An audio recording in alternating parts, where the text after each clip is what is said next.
My name is Harold, but everyone calls me Red. I'm 71 years old, and on what should have been a proud day, the day I finally finished restoring my late son's dream project, a pristine 1967 Mustang, everything changed. My own grandson, tears in his eyes, told me he was being bullied. He said he needed protection, that if he could drive the Mustang, he'd finally feel strong. I believed him. I handed over the keys to the very car his father and I once dreamed about building together. But weeks later, instead of seeing my boy's memory honored, I saw my Mustang, my son's Mustang, up for sale on Facebook Marketplace, listed for $89,000. By my own blood, I bought it back anonymously. And then, title in hand and sheriff by my side, I knocked on my grandson's door. I'm going to tell you what happened next, how trust can be broken not by enemies, but by the very family you'd give your life for. But before I begin, please let me know in the comments, where are you watching this from? To everyone here supporting this community, thank you. Your messages keep me going. And if this is your first time here, do me a favor. Like, subscribe, and hit the bell. You're not just joining a channel, you're joining a family that believes no one should suffer in silence. Now, let me tell you my story. I still wake up some mornings thinking I hear Tommy's laugh echoing from the garage. 23 years he's been gone, but that 1967 Mustang still holds his fingerprints on the steering wheel. We bought it together when he was 16. A rusted-out shell most people would have called junk sitting in Old Man Peterson's field. "Dad," Tommy said that day, running his hands over the torn vinyl seats, rust flakes falling like snow, "this is going to be beautiful." I looked at that car, holes in the floor big enough to put your foot through, engine seized up tighter than a church lady's purse, and I thought my boy had lost his mind. But when you love someone, really love them, you don't crush their dreams. You help build them. We spent every weekend in that garage. Tommy would hold the flashlight while I worked underneath, or I'd guide his hands while he learned to use the welding torch. He had this way of talking about that car like it was already finished, like he could see past the rust and broken parts to something magnificent. "When we get her running, Dad, we're going to drive to California, maybe up the coast." His eyes would light up when he talked about it. You, me, and the open road. Cancer took him 3 months after his 18th birthday. Leukemia. Aggressive, the doctors said. Like that made it somehow less cruel. I spent the funeral thinking about that half-finished Mustang sitting in my garage and how I'd never hear Tommy's voice asking me to hand him the socket wrench again. People kept telling me how sorry they were, how he was in a better place now, how everything happens for a reason. But nobody mentioned the car. Nobody understood that Tommy's soul was welded into every panel of that machine. After everyone left, after the casseroles ran out and the sympathy cards stopped coming, I went back to work on it. Not because I had to, because I needed to. Every bolt I tightened was a conversation with my son. Every part I restored was keeping his dream alive. 23 years. That's how long it took me to make that car everything Tommy saw in it that first day. Pristine, cherry-red paint that looked like liquid fire, chrome that could blind you on a sunny day, interior restored to showroom condition, engine that purrs like a kitten but roars like a lion when you press the gas. The day I finally finished it, completely finished it, I sat in the driver's seat and cried like a baby. Not from sadness, but from something deeper. Completion, maybe. Or the knowledge that I'd kept my promise to a dead boy who still visited me in dreams. I fired up that engine and felt Tommy right there beside me, just like all those years ago. "We did it, son," I whispered. "She's beautiful, just like you said she'd be." That was 3 months ago. 3 months when that car represented everything good I'd ever done in my life. 3 months before my grandson showed up at my door and reminded me that sometimes the people who hurt you most are the ones you love without question. But I'm getting ahead of myself. Let me tell you about the day Jake came back into my life. I was polishing the Mustang's chrome bumper when I heard the knock. Wasn't expecting anybody. Don't get many visitors these days. Most of my friends are dead, and the family, Well, that's complicated. Through the peephole, I saw a young man I almost didn't recognize. Tall, lean, with dark hair and eyes that reminded me so much of Tommy it made my chest tight. My grandson, Jake.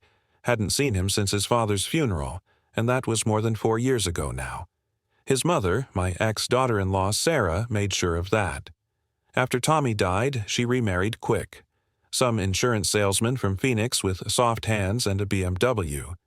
They moved Jake away when he was 15, said they needed a fresh start. What they really needed was to erase every trace of my son from their lives, including me. "Hello, Grandpa Red," Jake said when I opened the door. His voice was deeper now, more man than boy.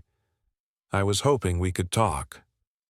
I stood there for a moment, trying to reconcile this stranger with the kid I remembered.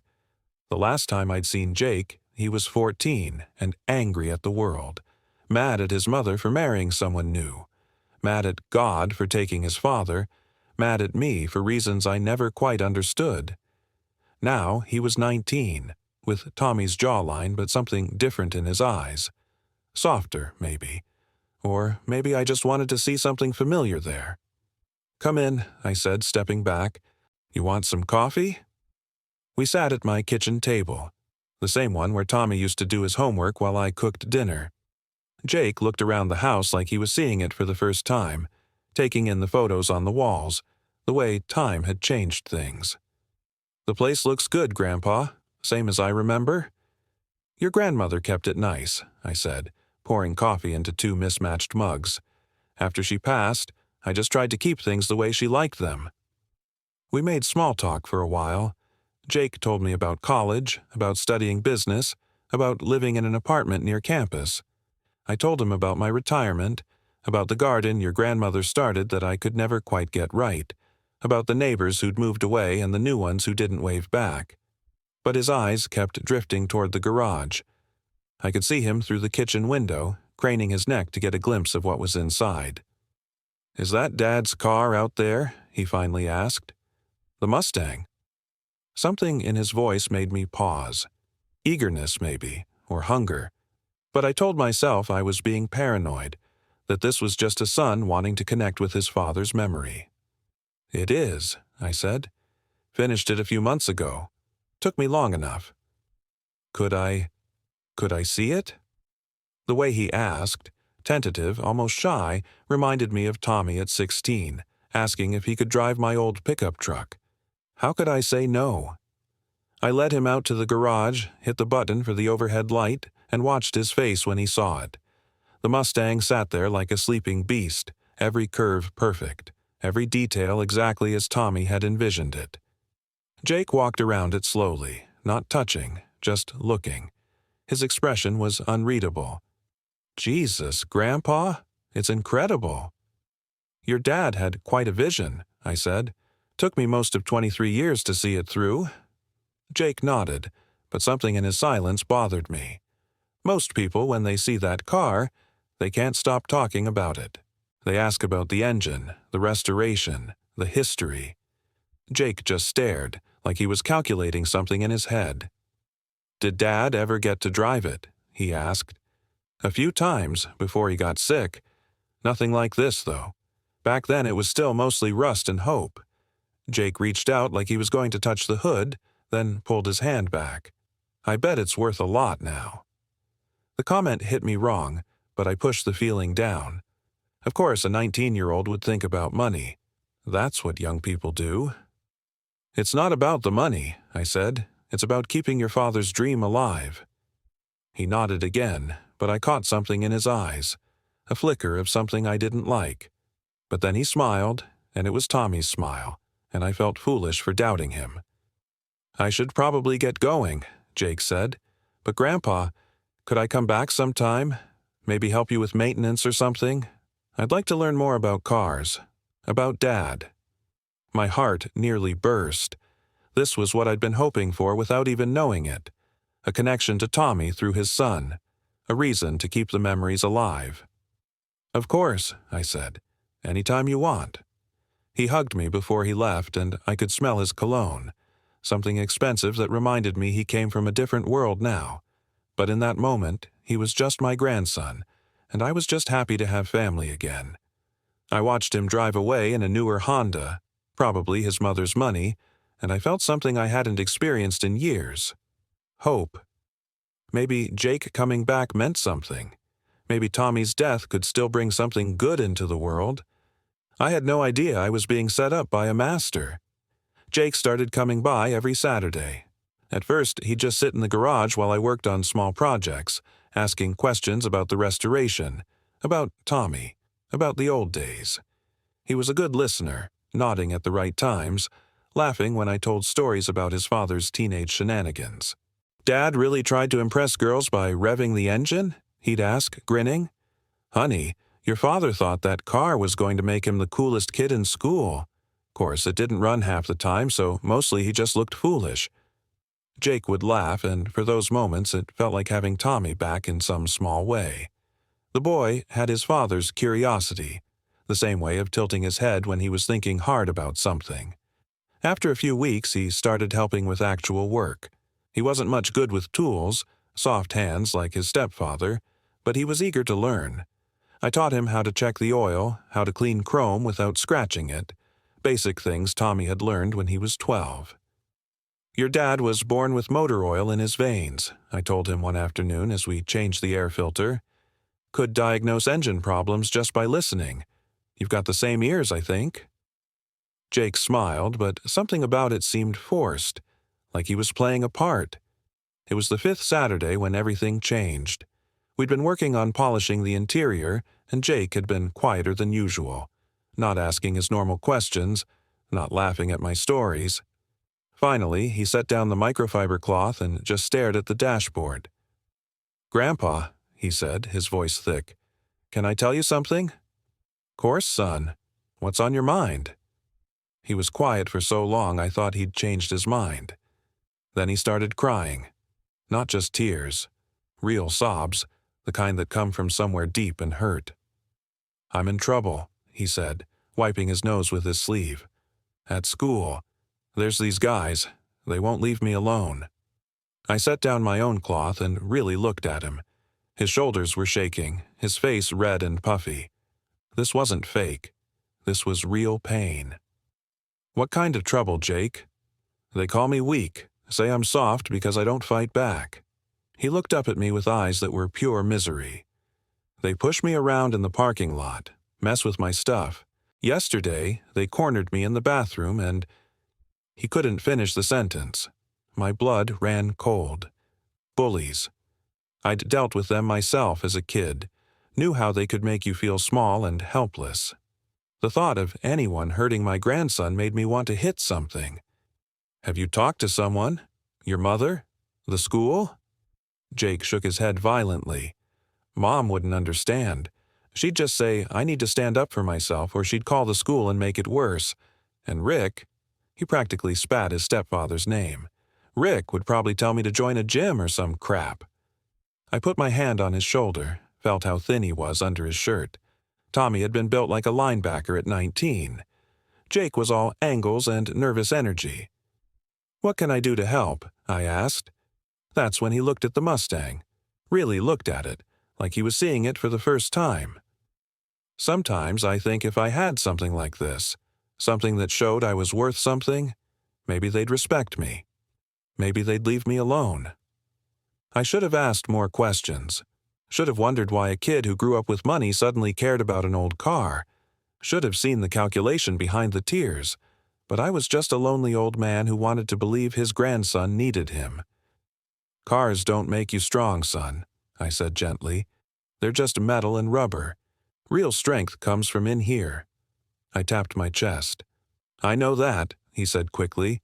"But you don't understand what it's like, being invisible, being nothing. When I'm here, looking at this car, hearing Dad's stories, I feel connected to something important. Like maybe I matter." He wiped his eyes and looked at me with such desperate hope that my heart broke for him. "I keep thinking about what Dad would do if he were here. He wouldn't let anyone push around his son. Tommy wouldn't have. My boy was gentle, but he had steel in his spine when it mattered. If someone had been hurting his son, there would have been hell to pay. Maybe, Jake said, his voice barely a whisper. "Maybe if I could drive it sometimes, just to school and back, it would help. I wouldn't hurt it, Grandpa. I swear I wouldn't hurt it." The garage went quiet except for the ticking of the wall clock your grandmother bought at a yard sale 30 years ago. Jake stared at me with red-rimmed eyes, waiting for an answer I wasn't ready to give. That car was Tommy's legacy. His dream made real. The idea of letting someone else drive it, even family, felt like betrayal. But looking at Jake's broken expression, seeing my grandson in pain, I felt something shift in my chest. What good was preserving Tommy's dream if it couldn't help Tommy's son when he needed it most? "Let me think about it," I said finally. Jake nodded and went back to polishing, but I could see the hope in his eyes. Hope I'd put there with 4 little words. I spent that night sitting in the Mustang, running my hands over the steering wheel Tommy had gripped so many times. "What would you want me to do, son?" I whispered to the empty garage. "How do I help your boy without letting you down?" The car, of course, didn't answer, but in my heart, I thought I knew what Tommy would say. Family first. Always family first. I had no idea I was about to make the biggest mistake of my life. I didn't sleep that night. Kept thinking about Jake's tears, about Tommy at 19, about what it means to be a man when the world seems determined to break you down. Around 3 in the morning, I gave up on sleep and went out to the garage. The Mustang sat there in the darkness like a sleeping guardian. I climbed behind the wheel and just sat there, breathing in the smell of leather and motor oil, feeling Tommy's presence in every restored detail. My hands found their way to the steering wheel, exactly where his had been all those years ago. "I need to know what you'd want me to do, son," I whispered to the empty air. "Your boy is hurting, and I don't know how to fix it." The silence stretched out, broken only by the settling sounds of an old house. But then I remembered something Tommy had said when he was 17, after some kid at school had been giving him grief about the Mustang being just a piece of junk. "Dad," he'd told me, "someday this car is going to mean everything to someone. Maybe not today, maybe not tomorrow, but someday it's going to make somebody feel like they can conquer the world." Maybe that somebody was Jake. Maybe this was why I'd spent 23 years pouring my heart into every bolt and wire, not just to honor Tommy's memory, but to help Tommy's son when he needed it most. The next morning, I called Jake before I could lose my nerve. "Can you come over today?" I asked. "We need to talk." He arrived within an hour, faster than usual. When I led him out to the garage, I could see the hope and fear warring in his expression. He knew this conversation was going to change everything, one way or another. "I've been thinking about what you said yesterday," I began, my hand shaking slightly as I pulled the keys from my pocket. "About needing something to make you feel strong." Jake's eyes locked onto those keys like they were made of gold. "This car means everything to me," I continued. "It's not just metal and chrome. It's your father's dream, his legacy, his way of still being part of this world. Do you understand that?" "Yes, sir," Jake said, his voice barely above a whisper. "If I let you drive it, and I'm saying if, you'd be carrying more than just yourself. You'd be carrying your father's spirit, his hopes, everything he wanted to build in this world." I held up the keys, watching them catch the garage light. "That's a hell of a responsibility for a 19-year-old.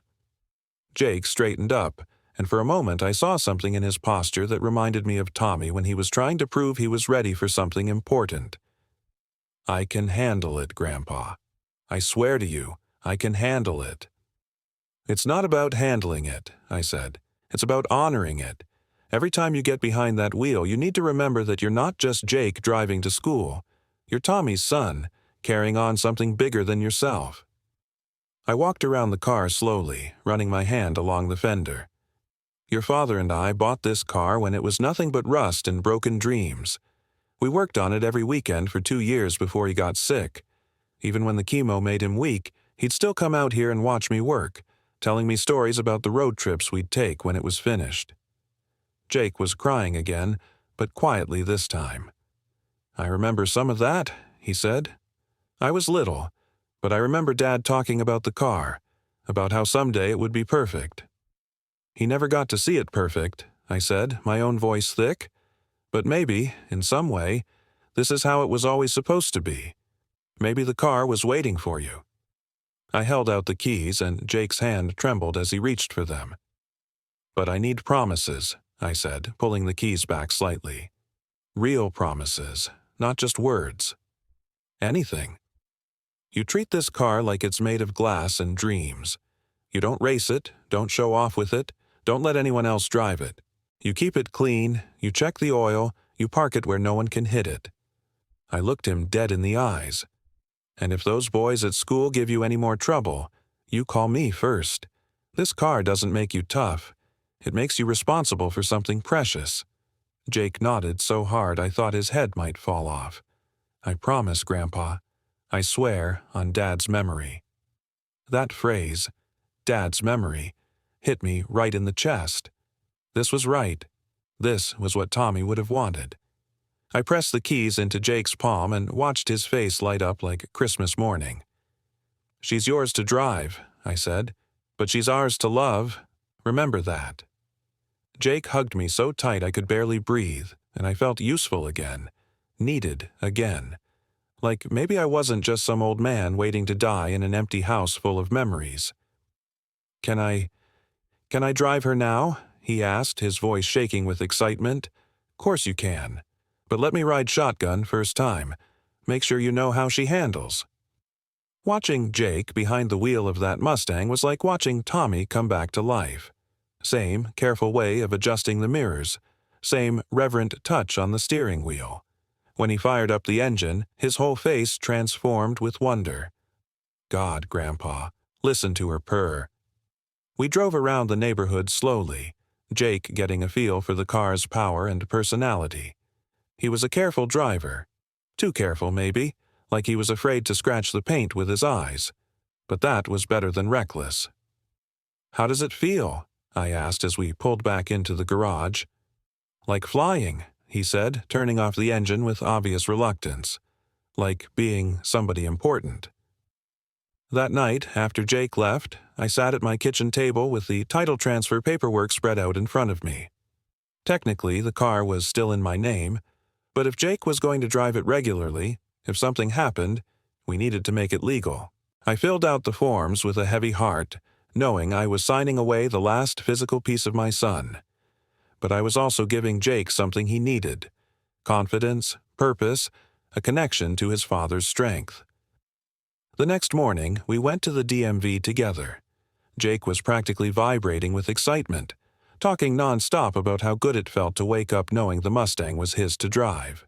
How he couldn't wait to see the look on those bullies' faces when he pulled into the school parking lot.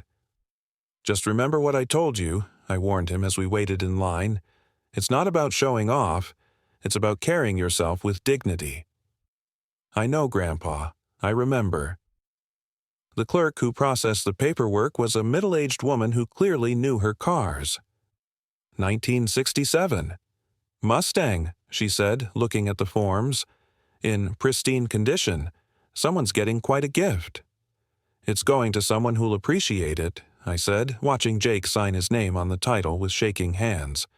When it was done, when the car was legally his, Jake looked at me with tears in his eyes. I don't know how to thank you. You thank me by being the man your father would be proud of, I said. You thank me by remembering that this car is more than transportation. It's a responsibility. We drove home in convoy, Jake in the Mustang, me in my old pickup. Watching that car in my rearview mirror, knowing Jake was behind the wheel, felt strange and right at the same time, like completing a circle that had been broken for too long. That evening, I stood in my garage looking at the empty space where the Mustang used to sit.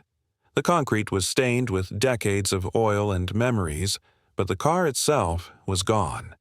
For the first time in 23 years, my garage felt truly empty. But I told myself this was good. This was progress. This was what love looked like. Letting go of what you cherish most to help someone you love even more. I had no idea I'd just signed away my son's legacy to a stranger wearing my grandson's face. The first week after Jake took the Mustang, he called every day. sometimes twice a day. How was the engine supposed to sound at idle? Was it normal for the steering to be a little stiff when turning left? Could he use regular gas or did it need premium? I loved those calls. Each question told me he was taking care of the car, thinking about it, treating it with the respect it deserved. More than that, they kept us connected. For the first time since Tommy died, I felt like I had family again. The bullying situation is getting better, he told me on Thursday of that first week. Nobody's bothering me anymore. I think the car really is helping. It's not the car, son, I said. It's you. The car's just giving you something to be proud of. Maybe, he said, but I could hear the smile in his voice. Either way, it's working. I feel different, stronger. That conversation made me feel like I'd done the right thing, like Tommy would approve of what I'd done with his dream. The second week, the calls came less frequently. Every other day, then every couple of days. But when Jake did call, he seemed happy, confident. Mentioned making new friends, having people notice him in a good way. Some girls asked about the car yesterday, he told me. I told them it belonged to my dad first, and my grandpa finished building it. Made them both sound like heroes. That warmed my heart more than I could say. Jake was learning to see the car as more than just his possession. He was understanding the legacy behind it. By the third week, the calls were down to maybe twice a week. Always brief, always positive, but something felt different. Distant, maybe. When I asked specific questions about how the car was running, Jake's answers were vague, like he wasn't really paying attention to the details anymore. Everything's fine, Grandpa. Runs like a dream. Don't worry so much. But I was starting to worry. Not about the car specifically, but about the growing silence. When you love someone, you notice when they start pulling away, even if you can't put your finger on exactly how. I tried calling him a few times instead of waiting for him to call me. Got his voicemail more often than not. Hey, Jake, just checking in. Give your old grandpa a call when you get a chance. He'd call back eventually, always apologetic. School was keeping him busy. New friends were taking up time. Everything was great, really great, better than it had been in years. The bullying situation is completely resolved, he assured me. Those guys don't even look at me anymore. It's like I'm a different person. I wanted to be happy about that, should have been happy about that. But something in his tone bothered me. Too smooth, too practiced, like he'd rehearsed what to say. Maybe you could bring the car by this weekend, I suggested. Let me take a look under the hood, make sure everything's running right. Oh, I would, but I've got this big project due Monday. Rain check. It was always something. Always a reason why he couldn't come by, couldn't bring the car around. I told myself he was just busy being 19, living his life, making friends. This was what I'd wanted, for Jake to feel confident and connected to the world. But I missed him. Missed the Saturday afternoons in the garage, missed hearing about his week, missed feeling useful. The house felt empty again, maybe emptier than before, because now I knew what it was like to have family around. I started driving by his apartment complex sometimes, just to catch a glimpse of the Mustang in the parking lot. Proof that it was being taken care of, that my grandson was thriving. But I never saw it there. Maybe he kept it in the covered parking, or maybe he was just out driving it, enjoying the freedom it gave him. One afternoon, about 4 weeks after I'd signed over the title, I was at the grocery store when I saw Sarah, Jake's mother. We hadn't spoken since Tommy's funeral, but she recognized me in the cereal aisle and came over. "Harold," she said, her voice carefully neutral. "How are you?" "Doing well," I replied, equally careful. "Good to see you, Sarah." We made awkward small talk for a few minutes, the weather, her job, my retirement. Then she mentioned Jake. "He seems to be doing better at school lately, more confident. Rick thinks it's because he's finally growing into himself." "That's good to hear," I said, wondering if I should mention the car. But something stopped me. Maybe it was the way she said it, like Jake's improvement was a mystery. If the car was making such a difference in his life, wouldn't his mother have noticed it? "You two haven't been in touch much, have you?" she asked. "Oh, we talk pretty regularly," I said. "Jake's been busy with school, but we stay connected." She nodded, but something in her expression suggested she didn't know about our regular contact, which was odd, because when Jake was visiting me every weekend, he'd mentioned that his mother knew where he was. "Well," Sarah said, "it's good that you two are building a relationship. Jake always admired his father so much." After she left, I stood there in the cereal aisle feeling unsettled. Something about that conversation didn't add up, but I couldn't figure out what exactly. That night, I tried calling Jake. Straight to voicemail. I waited 2 hours and tried again. Still voicemail. I left a message. "Hey son, just wanted to hear your voice. Give me a call when you get this." He didn't call back that night, or the next day, or the day after that. By the end of the week, I was genuinely worried. This wasn't like the gradual reduction in contact we'd been having. This was complete radio silence. I tried calling again, left another message. "Jake, it's Grandpa Red. I'm starting to get concerned. Just call me back and let me know you're okay." Still nothing. I drove by his apartment complex 3 times that week. Never saw the Mustang. Never saw Jake. The apartment itself looked lived in. Lights on some evenings, his Honda parked outside, but no sign of my car. Maybe something had happened to it. Maybe Jake was afraid to tell me it had been damaged or stolen. Maybe that's why he'd been avoiding me. Or maybe something had happened to Jake himself. Car accidents happen. Young men make stupid decisions. The thought of losing my grandson the same way I'd lost my son made me sick to my stomach. I was on the verge of calling the police to do a welfare check when I finally decided to just drive over there and knock on his door. If Jake was avoiding me, I needed to know why. If something had happened to him or the car, I needed to know that too. But when I got to his apartment complex and saw his Honda parked in its usual spot, with Jake himself coming out of the building with a backpack slung over his shoulder, I felt more confused than relieved. He looked fine. Healthy, well-dressed, completely normal. No sign of distress or injury. No sign that anything was wrong in his world. I rolled down my window and called his name. "Jake!" He looked up, saw me, and for just a second his face went completely blank. Not surprised, not happy to see me, not embarrassed about not returning my calls. Just blank. Then he smiled, but it was different from the smiles I remembered. Colder somehow. "Hey, Grandpa Red," he said, walking over to my truck. "What are you doing here?" "I was worried about you," I said. "You haven't been returning my calls." "Oh yeah, sorry about that. My phone's been acting up. I've been meaning to get it fixed." He was lying. I could see it in his eyes, in the way he wouldn't quite meet my gaze. This was my grandson, but he was lying to me like I was a stranger. "Where's the Mustang?" I asked. Another flicker of something across his face. "It's getting serviced. Nothing major, just routine maintenance. Should have it back in a few days." More lies. The car didn't need servicing. I'd just gone through every system myself before giving it to him.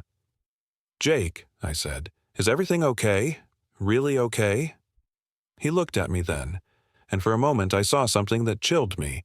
Not guilt, not embarrassment, but calculation. Like he was deciding how much truth he could get away with telling me. "Everything's fine, Grandpa.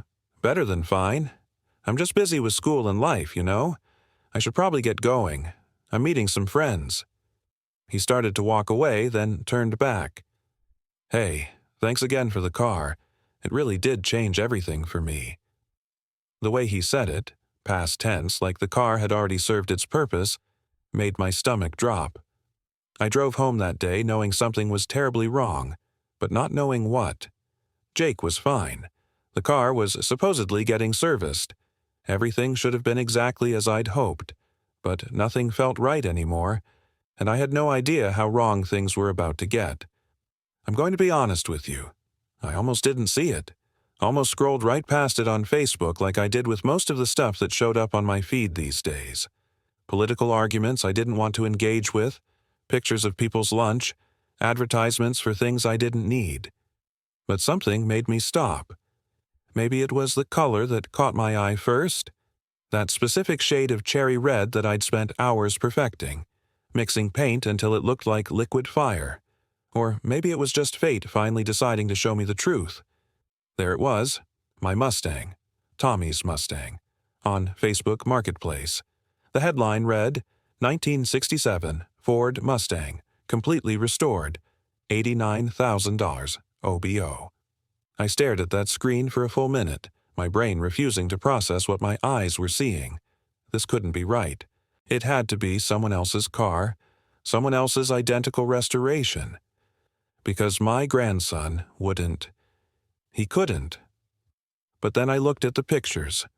There was the interior I'd spent 2 years getting perfect, every stitch exactly as Ford had intended. There was the engine bay I'd detailed until you could eat off the valve covers.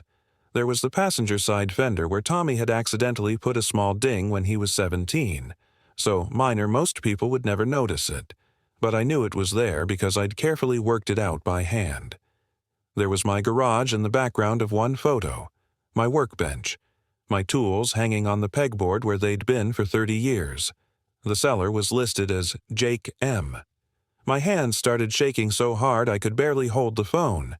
I set it down on the kitchen table and just stared at it, like it might change if I looked away and looked back. But it didn't change. My grandson had listed my son's legacy, my life's work, the car I'd given him out of love and trust, for sale on Facebook, like it was just another used car. $89,000. I couldn't breathe right. The room felt like it was spinning. I had to put my head between my knees and focus on not passing out, because if I passed out, I might never wake up, and then Jake would get away with this. When the world stopped tilting, I read the description. Pristine, 1967 Mustang Fastback. Complete professional restoration. Numbers matching 289 V8. 4-speed manual transmission. Every component rebuilt or replaced with period-correct parts. Show quality paint and interior. Runs and drives like new. Serious inquiries only. $89,000 OBO. Cash preferred. Every word was like a knife in my chest. Professional restoration. Every component rebuilt. He was selling my 23 years of work, my conversations with my dead son, my love made manifest in metal and chrome. The posting had been up for 6 hours and already had 37 comments. People asking about the engine, about the history, about whether he'd take payments. Collectors from 3 states away saying they were interested. One comment made my blood run cold. Beautiful car. Looks like a professional resto. Where did you have the work done? Jake's response, family project. Took about 5 years to get it this nice. Family project. Like he'd been there for every late night in the garage. Like he'd held the flashlight while I welded patches over rust holes. Like he'd been the one mixing paint until it was perfect. The one searching junkyards for the right parts. The one who'd cried the first time the engine turned over after 3 years of rebuilding. I scrolled through more comments and responses, each one driving the knife deeper. Any mechanical issues? Runs perfect, maintained by someone who really knew what they were doing. Why are you selling? Just need the money for other projects. Other projects. Tommy's dream was being liquidated for other projects. I tried calling him. Straight to voicemail. I tried again 5 minutes later. Still voicemail. The third time, it didn't even ring. Just went directly to an automated message saying the number was not accepting calls. He'd blocked me. My own grandson had stolen from me and then blocked my number so he wouldn't have to face what he'd done. I sat at that kitchen table until nearly midnight, reading and rereading that Facebook post, trying to make sense of it. How long had he been planning this? Was the bullying story complete fiction? Had he been lying from the very first day he showed up at my door? The worst part wasn't the money, though $89,000 was more than I had in my savings account. The worst part wasn't even losing the car, though that felt like losing Tommy all over again.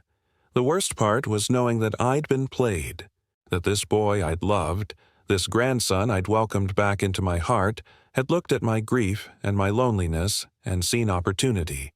He'd squeezed tears on command, told me exactly what I needed to hear, manipulated my love for my dead son to get what he wanted.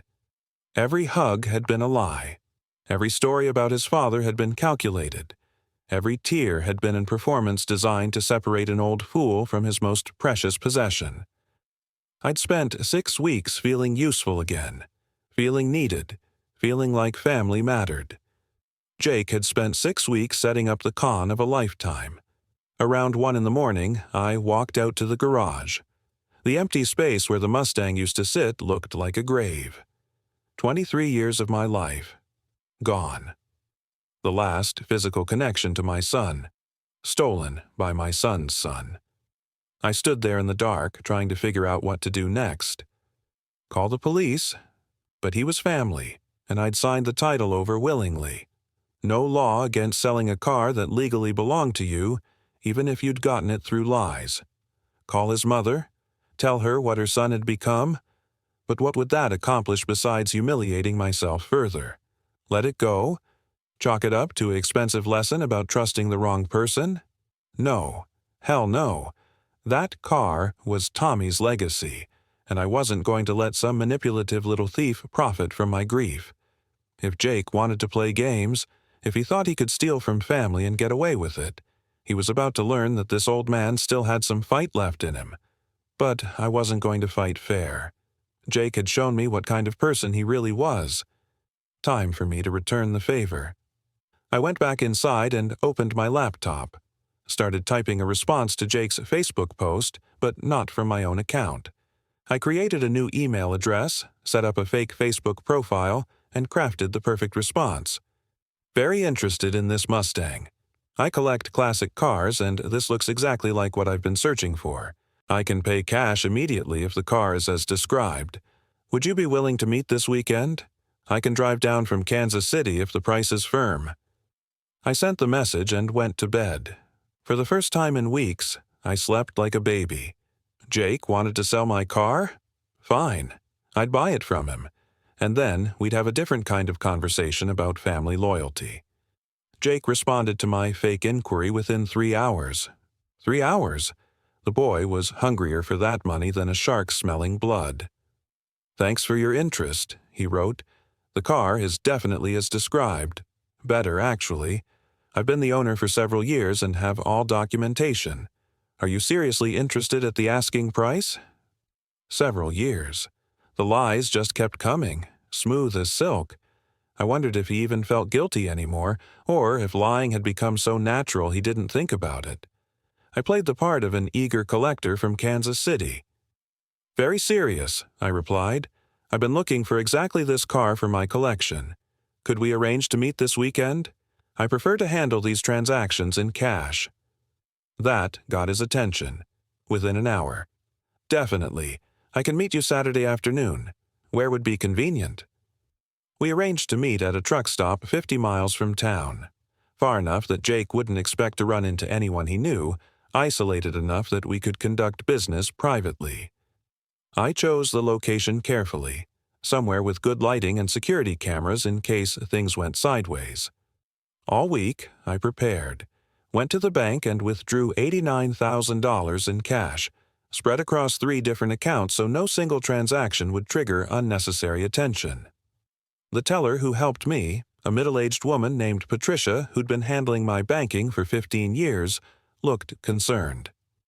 That's a lot of cash to be carrying around, Mr. Harold, she said. Are you sure you don't want a cashier's check instead?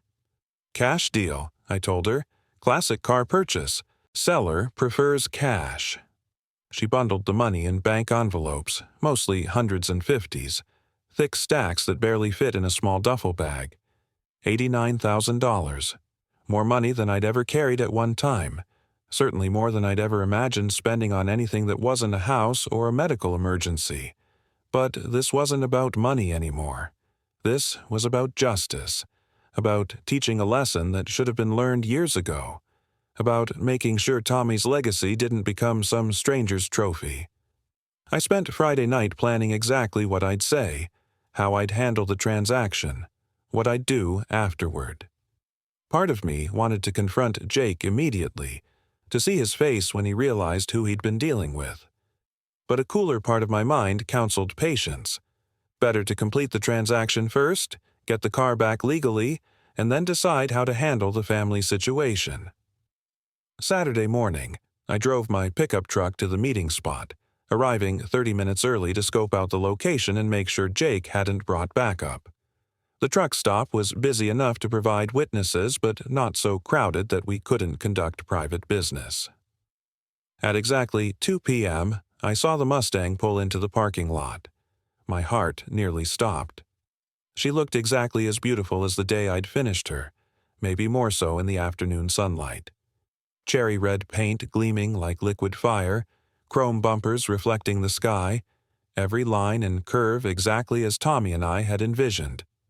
Jake climbed out of the driver's seat, and I got my first good look at him in over a month. He'd gained weight, was wearing expensive clothes I didn't recognize, designer jeans, a leather jacket that probably cost more than most people's car payments. Success, it seemed, agreed with him. He looked around nervously, checking his phone, clearly waiting for someone. That someone was me, but he didn't know it yet. I sat in my truck for another 5 minutes, watching him, studying the grandson I thought I'd known. He kept checking his appearance in the Mustang's side mirror, straightening his jacket, practicing his smile, getting ready to charm another mark. Finally, I got out of the truck and walked over. "You must be Jake," I said, extending my hand like we'd never met. "Thanks for meeting me." For just a second, his face went completely blank. Recognition, confusion, and something that might have been fear flickered across his features. Then his salesman's smile snapped back into place, but I could see the panic behind his eyes. Yeah, that's me," he said, his voice slightly higher than normal. "You're from Kansas City?" "That's right," I said calmly. "Thanks for driving out here. This car looks even better in person than in the photos." I walked around the Mustang slowly, running my hand along the fender, checking details I knew by heart. Jake watched me like a trapped animal, clearly trying to figure out what game I was playing.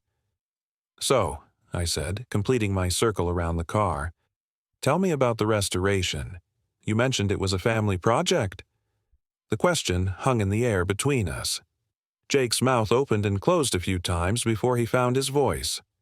"Grandpa, what are you doing here?" "I'm buying a car," I said simply. 1967. Mustang, completely restored, $89,000. That's what the ad said, right? He stared at me like I'd lost my mind. "You can't be serious." "Dead serious." I pulled the duffel bag from my truck, unzipped it far enough to show the bundled cash inside. $89,000 just like you asked for. Cash, as preferred. Jake's eyes went wide when he saw the money. Real, actual cash. More than most people his age had ever seen in one place. But instead of excitement, I saw something like horror on his face. "Grandpa, please," he said, his voice cracking. "Let me explain." "Explain what?" I interrupted. "That you lied to me about being bullied? That you manipulated my grief to steal the most important thing in my life? That you've been selling my son's legacy to the highest bidder?" He opened his mouth to respond, but I held up a hand to stop him. "Right now, we're not family," I said. "Right now, I'm a buyer and you're a seller. You posted this car for sale, I'm here to buy it. Simple business transaction." I pulled out the purchase agreement I'd prepared along with a pen. "All we need is your signature transferring ownership, and we're done." Jake looked at the papers like they might bite him. I can't." "Can't what? Can't sell a car you legally own? Can't follow through on a deal you advertised publicly?" I kept my voice level, businesslike. "Because if you're backing out of the sale, I should probably know that before I waste more of my time." The boy was trapped, and he knew it. If he refused to sell, he'd have to explain why. If he went through with it, he'd be selling his grandfather's car back to his grandfather. A transaction so twisted it made my stomach turn. But that was the point. I wanted him to feel the weight of what he'd done, to understand that actions have consequences, to learn that you can't manipulate family without eventually facing the music. "The money's real," I said, showing him another bundle of hundreds. "The offer's real. The only question is whether you're a man of your word or not." Jake stared at the cash, at the car, at me. I could see him calculating, trying to figure out if there was a way out of this that didn't involve complete humiliation. There wasn't. "All right," he said finally, his voice barely above a whisper. "All right, let's do this." He signed the papers with shaking hands, transferred the title, took the money like it was poisonous. The whole transaction took less than 10 minutes, the fastest $89,000 deal in automotive history. When it was done, when I legally owned my car again, I stood there holding the keys and looking at my grandson. He looked younger somehow, smaller, like the weight of what he'd done was finally sinking in. "Jake," I said quietly, "do you have any idea what you just did?"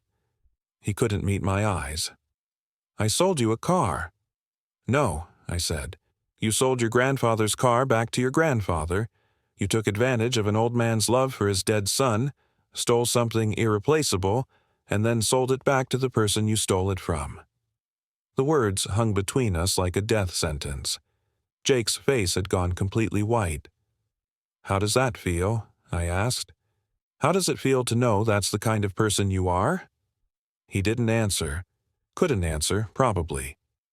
I climbed behind the wheel of my Mustang, fired up the engine, and rolled down the window. "This isn't over," I told him. "Not by a long shot." Then I drove away, leaving my grandson standing alone in a truck stop parking lot with $89,000 in dirty money and the knowledge that his family now knew exactly what he was capable of. The drive home felt like a victory lap and a funeral procession at the same time. I had my car back, Tommy's legacy was safe, and justice had been served. But I'd also lost my grandson forever. And despite everything he'd done, that loss cut deeper than I'd expected. The game was far from over. There were still consequences to face, lessons to be learned, and a reckoning that would determine whether this family could survive what Jake had done to it. But that's a story for another chapter.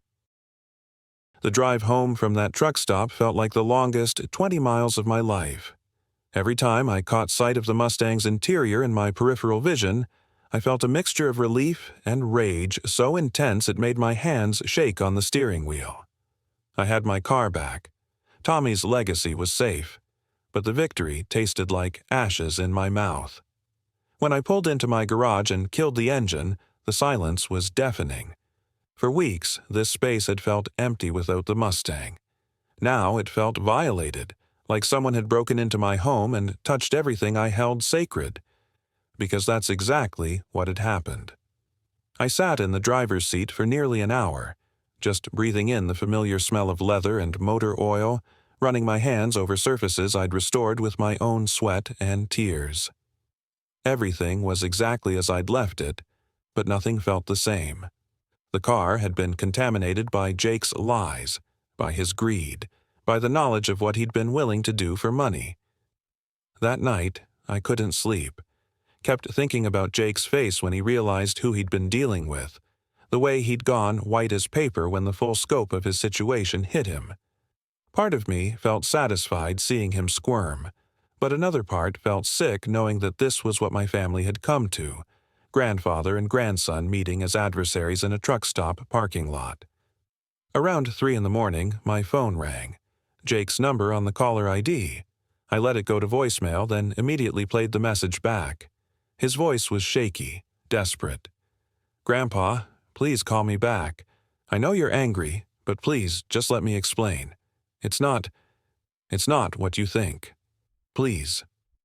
I deleted the message without listening to it again. There was nothing Jake could say that would undo what he'd done. No explanation that would make sense of the betrayal. He'd looked me in the eye and lied about being bullied. He'd manipulated my grief and my love for his father. He'd stolen something irreplaceable and tried to sell it like it was just another used car. What explanation could possibly matter after that? The phone rang 6 more times that night. I didn't answer any of the calls. Sunday morning, I was out in the garage going over every inch of the Mustang, checking for damage or neglect, when I heard a car pull into my driveway. Through the side window, I saw Jake's Honda. My stomach clenched, but I didn't stop what I was doing. He knocked on the front door first. When I didn't answer, he came around to the garage. "Grandpa?" His voice was small, uncertain. Nothing like the confident young man who'd charmed his way into my heart 6 weeks ago. I looked up from the engine bay but didn't say anything. Just waited. "Can we talk?" he asked. "About what?" I kept my voice flat, emotionless. "About how you lied to me? About how you stole from me? About how you tried to sell my dead son's legacy?" Jake flinched like I'd slapped him. "It wasn't supposed to happen like this." "How was it supposed to happen?" I straightened up, really looked at him. He looked terrible. Pale, hollow-eyed, like he hadn't slept either. "Good. Were you planning to disappear with the money? Never speak to me again? Let me die thinking my grandson was just busy with college?" "No," he said quickly. "I was going to buy it back, I swear. I just needed the money temporarily, for school, for—" "For what, Jake?" I interrupted. "Because last I checked, your mother and stepfather were paying for your college. So what did you really need $89,000 for?" He couldn't answer. Just stood there opening and closing his mouth like a fish out of water. "You know what I think?" I continued. "I think you saw an old man grieving his son, and you saw opportunity. I think you researched that car online, figured out what it was worth, and came up with the perfect sob story to get your hands on it. That's not. I think you practiced crying in the mirror. I think you calculated every word, every gesture, every hug designed to make me believe you actually gave a damn about me or your father's memory." Jake's face crumpled. "Grandpa, please." "And I think when you posted that car for sale, you felt proud of yourself, proud of how easy it was to manipulate a lonely old fool." "Stop," Jake whispered, tears starting to flow. But these weren't the calculated tears from weeks ago. These were raw, ugly, desperate tears. "Please stop." "Why should I stop?" I asked. "Because it hurts? Because you don't like hearing the truth about what you did?" I walked closer to him, and he actually took a step back. Good. He should be afraid of what he'd unleashed. "That car isn't just metal and chrome to me," I said. "It's every Saturday morning I spent with your father. It's every story he told me about the places we'd drive when it was finished. It's 23 years of my life spent keeping his memory alive." Jake was sobbing now, but I wasn't finished. "You took all of that and put a price tag on it. $89,000. That's what my son's memory was worth to you." "I'm sorry," he choked out. "God, Grandpa, I'm so sorry." "Sorry you got caught," I said. "Sorry you had to sell the car back to the man you stole it from. Sorry you couldn't pull off the perfect con." "No," he said, wiping his nose with his sleeve. "Sorry I hurt you. Sorry I betrayed your trust. Sorry I was so stupid and selfish that I destroyed the best thing in my life." Something in his voice made me pause. These weren't the words of someone trying to manipulate his way out of trouble. This sounded like genuine remorse. But I'd believed Jake's performance once before. I wasn't going to make that mistake again. "You need to leave," I said, "and don't come back. Ever." Jake stared at me like I'd just sentenced him to death. "Grandpa!" "I'm not your grandfather anymore," I said. "Grandfathers are for grandchildren who deserve them, who honor family, who can be trusted, who understand that love means something." I turned back to the car, effectively dismissing him. After a long moment, I heard his footsteps retreating, heard his car door slam, heard him drive away. I stood there in the garage for another hour, ostensibly working on the Mustang, but really just trying to process what had happened. I'd gotten my car back, yes, but I'd also lost the last member of my family who'd meant anything to me. The house felt emptier than it had since your grandmother died. The silence was oppressive, broken only by the ticking of that old wall clock and the sound of my own breathing. That afternoon, I called my lawyer, Bill Henderson, a man I'd known since high school who'd handled your grandmother's will and a few other legal matters over the years. "Harold," he said when I explained the situation, "this is a hell of a mess. Technically, the boy didn't commit theft since you gave him the car willingly, and since he sold it back to you, there's no financial harm." "What about fraud?" I asked. "He lied to get the car." "Hard to prove intent," Bill said. "And even if you could, do you really want to send your grandson to jail?" I thought about that for a long time. Did I want Jake in prison? Would that make me feel better? Or would it just destroy what was left of our family forever? "What are my options?" I asked. "Honestly, the best thing you can do is what you've already done. You got your property back, you taught the boy a lesson he'll never forget, and you protected yourself from future manipulation." "And the money?" "Keep it," Bill said. "He sold you the car fair and square. If he wants to consider it the most expensive lesson of his life, that's his business." That evening, I sat on my front porch watching the sun set, thinking about family and forgiveness and the difference between justice and revenge. I'd gotten justice. The car was back where it belonged, but I wasn't sure how I felt about it, because the truth was, despite everything Jake had done, I missed him. Missed the grandson I thought I'd known, even if that person had never really existed. The phone rang twice that evening, Jake's number both times. I let them go to voicemail but didn't listen to the messages. Some bridges, once burned, can never be rebuilt. I was starting to think this might be one of them. But sometimes the people you love most are the ones who hurt you deepest. And sometimes the only way to protect yourself from that kind of pain is to walk away, even if it means being alone forever. 3 days after Jake left my house in tears, I was sitting at my kitchen table drinking my morning coffee when I saw a sheriff's deputy walking up my front path. My first thought was that Jake had called the police, maybe claimed I'd stolen the car from him or threatened him. My second thought was that I was too old and too tired to deal with whatever fresh hell this was going to bring. But when I opened the door, Deputy Martinez smiled and said, "Mr. Harold, I'm here about your grandson." My stomach dropped. "Is he hurt?" "No, sir, nothing like that. But we need to talk about a situation that's come to our attention. Mind if I come in?" I led him to the kitchen, poured him coffee, and waited for the other shoe to drop. "Jake Miller came to see us yesterday," Martinez said. "Wanted to report himself for elder abuse and fraud." I nearly choked on my coffee. "He what?" "Said he'd manipulated you into giving him a valuable car under false pretenses, then tried to sell it for profit. Said he wanted to make it right but didn't know how." Martinez pulled out a small notebook. "He also said he'd tried to call you multiple times but you wouldn't speak to him." I stared at the deputy, trying to process this information. Jake had turned himself in. Why would he do that when he was already in the clear legally? "What exactly did he tell you?" I asked. Martinez flipped through his notes. "Said he made up a story about being bullied at school to gain your sympathy. Said he knew the car was valuable and specifically targeted your emotional connection to your deceased son. Said he'd been planning to sell it from the moment he first saw it in your garage." Each detail hit like a physical blow. So it had all been calculated from the beginning. Every tear, every hug, every moment of connection I'd treasured, all of it had been an elaborate con. "He also said you bought the car back from him anonymously," Martinez continued. "Paid the full asking price and then revealed who you were. That true?" "It is."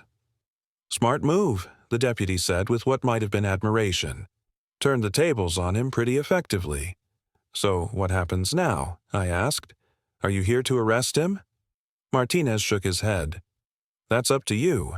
Technically, what he did constitutes elder abuse and fraud, even if you got your property back.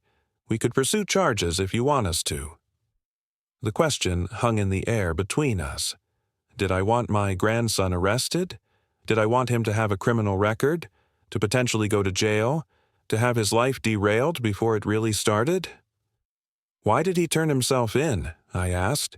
"He was in the clear. I couldn't prove anything." "Said he couldn't live with what he'd done. Said he'd never seen anyone look at him the way you looked at him in that garage and it was killing him." Martinez closed his notebook. Said he'd rather go to jail than have his grandfather hate him? Something twisted in my chest. Despite everything, despite all the lies and manipulation, Jake still cared what I thought of him, still wanted my approval, my forgiveness. He also asked me to give you this, Martinez said, pulling an envelope from his jacket pocket. Said it might not matter, but he wanted you to have it anyway. I took the envelope with shaking hands.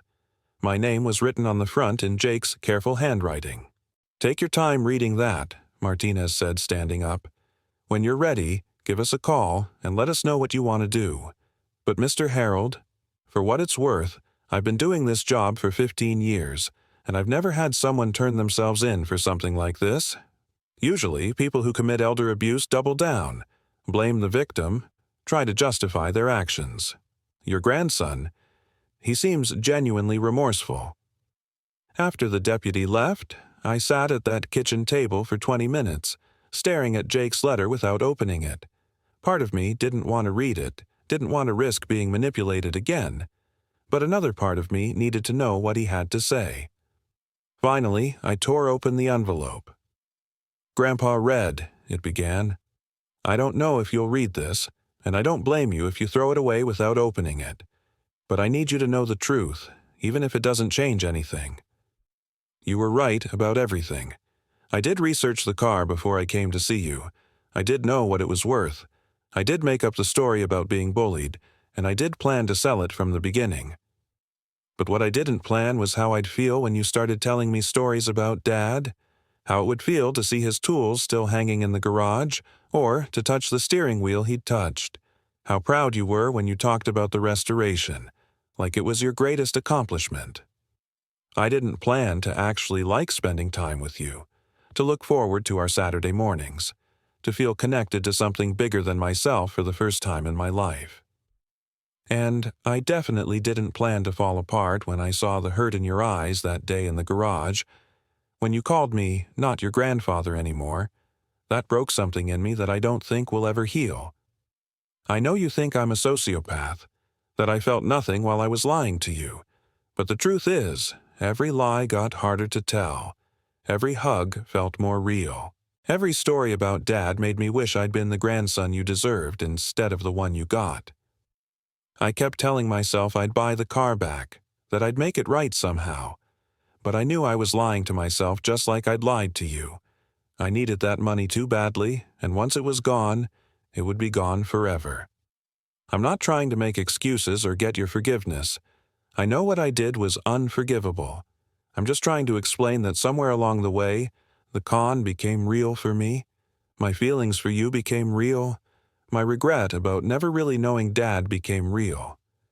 But by then it was too late to stop, and I was too much of a coward to tell you the truth. I've returned the money to you, all of it.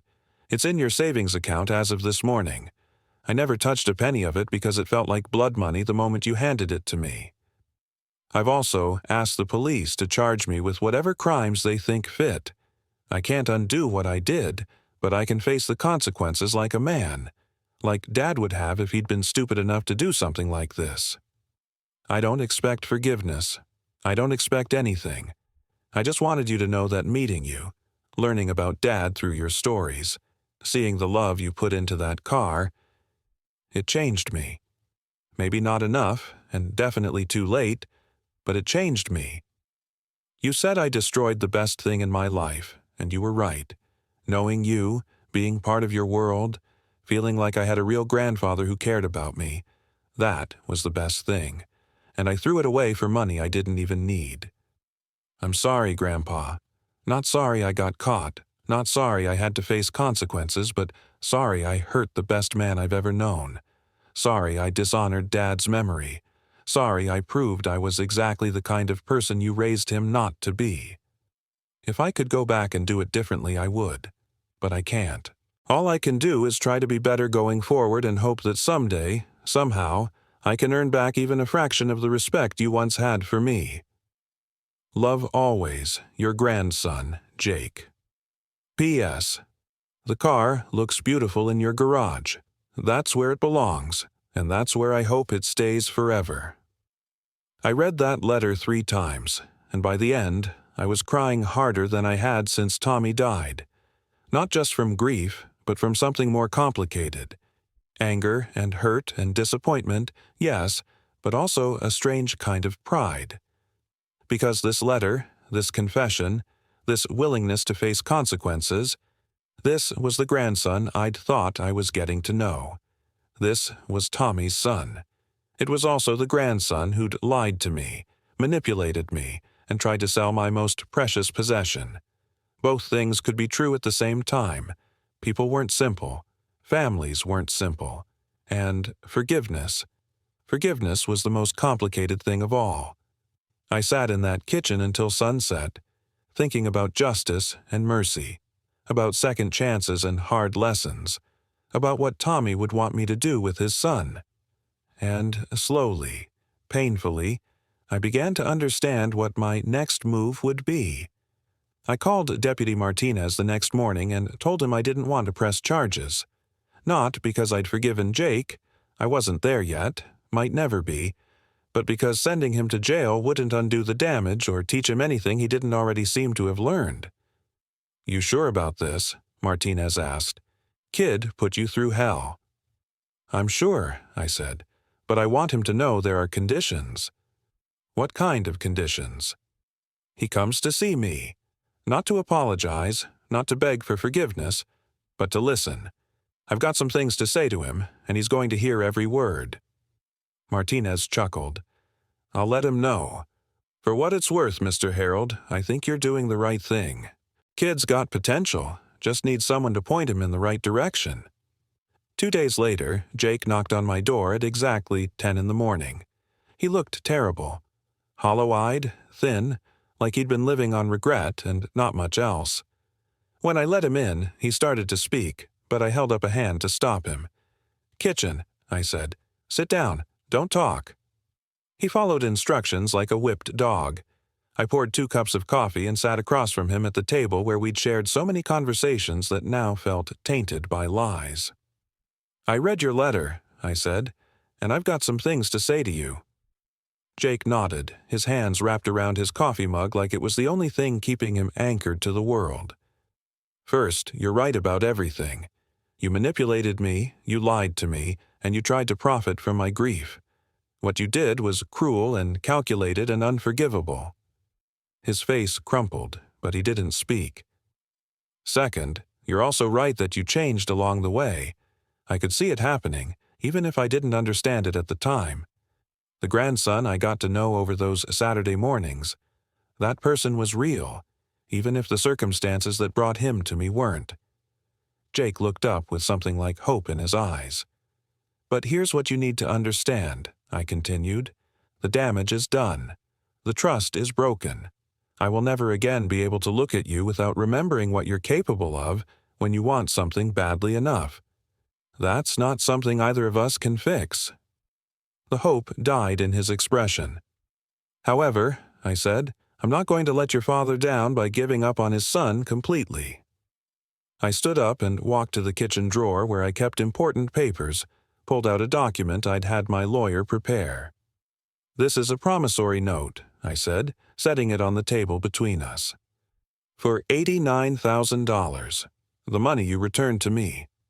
Jake stared at the paper like it might explode. "I don't understand." "It's a loan," I said. 0% interest, payable over 10 years. $8,900 a year, or about $740 a month." "Grandpa, I can't." "You can, and you will," I interrupted. "Because this isn't charity and it's not forgiveness. This is you learning what it means to earn something honestly." I sat back down and looked him in the eye. "You wanted that money badly enough to destroy our relationship. Fine. Now you can have it. But you're going to work for it, and you're going to think about what it cost every time you make a payment." Jake's hands were shaking as he picked up the document. "Why are you doing this?" "Because your father would have expected me to," I said simply. "Because despite what you did, you're still his son. And because I think there's still time for you to become the man he would have been proud of." I pulled out a pen and set it next to the promissory note. But this is the last chance you get with me. You make those payments on time, every time, for 10 years. You stay in school, you graduate, you make something of yourself. And maybe, just maybe, by the time that debt is paid off, we can figure out what kind of relationship we can have." Jake picked up the pen, but his hand was shaking too badly to sign. "And if you default on this loan," I continued, "if you miss payments or disappear or try to manipulate me again, I'll pursue criminal charges for what you did.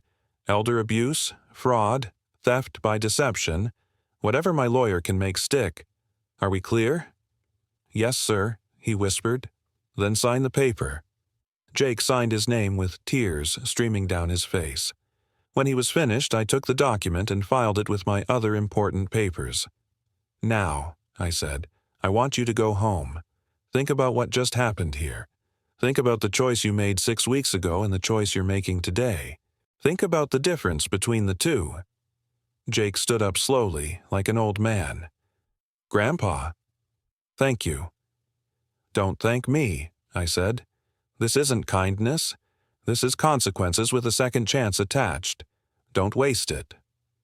After he left, I sat in that kitchen for a long time, wondering if I'd done the right thing, whether showing mercy was wisdom or weakness, whether Jake would rise to the challenge or find a way to disappoint me again. The truth is, I didn't know. Still don't. People can change, but they can also reveal who they really are when the stakes get high enough. Jake had shown me both sides of himself, the manipulative con artist and the remorseful young man desperate to make amends. Which one was real? Maybe both. Maybe neither. Maybe it didn't matter as long as he made his payments and stayed out of trouble. That evening, I went out to the garage and sat in the Mustang, ran my hands over the steering wheel Tommy had gripped, breathed in the smell of leather and hope and 23 years of love made manifest. "I don't know if I did right by your boy," I said to the empty air, "but I did the best I could with what I had to work with." The car, of course, didn't answer, but sitting there in the driver's seat surrounded by everything Tommy and I had built together, I felt something that might have been peace. The Mustang was home. Tommy's legacy was safe. And Jake had a chance to earn his way back into the family if he was strong enough to take it. 3 months later, I received Jake's first payment in the mail. $740, exactly on time, with a short note attached. Payment 1 of 120. Thank you for believing I could be better than I was. Jake. 33 months after that, Jake graduated college with a degree in business ethics. He sent me a photo of himself in cap and gown, along with payment number 37. 60 months in, he got engaged to a young woman named Emily, who reminded me a little of your grandmother. Strong-willed, kind-hearted, not easily fooled. His payment that month came with a wedding invitation. I went to the wedding.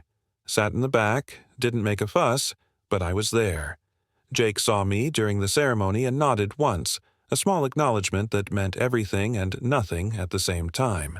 Today, as I'm telling you this story, Jake has made 91 payments. 29 payments left to go. He's working as a financial advisor now, helping people protect their money from scams and fraudulent schemes. The irony isn't lost on either of us. He calls me every month when he sends his payment, but we don't talk long. Just enough to confirm he's staying on the right path, staying out of trouble. We're not close. May never be close again. But we're family, and that means something. The Mustang sits in my garage exactly where it belongs. Sometimes I fire her up and take her for a drive, feeling Tommy's presence in every perfectly restored detail. Sometimes I just sit behind the wheel and remember better days, simpler times, when love didn't come with conditions and family meant something you could count on. I'm 81 years old now, and I don't know how many more years I have left. When I die, the Mustang will go to Jake. It's in my will, along with a letter explaining why his father would have wanted him to have it. By then, he'll have earned it honestly, through 10 years of payments and whatever kind of man he's become in that time. Maybe he'll treasure it the way I have. Maybe he'll understand what it represents. Not just a car, but a legacy of love and craftsmanship and dreams made real. Or maybe he'll sell it the day after my funeral. I hope not, but people surprise you. They disappoint you. They break your heart and then try to put it back together with promises and promissory notes. But sometimes, if you're lucky and stubborn and willing to believe in second chances, they also find a way to earn back a piece of what they threw away. That's the story of how my grandson lied to me, stole from me, and then spent 10 years learning what it means to be worthy of forgiveness. I still don't know how it ends. But I'm beginning to think that might be okay. Because the best stories, the truest stories, the ones that matter most, they don't really end. They just keep going, one payment at a time, one choice at a time, one chance at redemption at a time. And sometimes, that's enough. Folks, we've reached the close of this chapter in my life. Do you think second chances like Jake's can truly change a person? Share in the comments below. Thank you for your time. Like if it resonated, subscribe for weekly tales and enable notifications. The next video's queued up with bigger twists. Watch it next.